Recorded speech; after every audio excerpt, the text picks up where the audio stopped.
Have you ever heard a strange sound from your car and ignored it?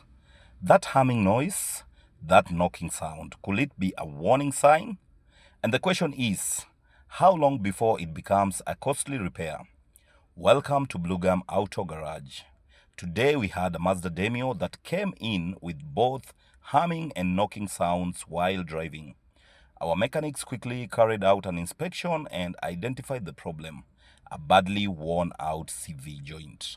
As you can see, the CV joint was damaged and the boot had completely worn out, allowing grease to leak and dirt to get in.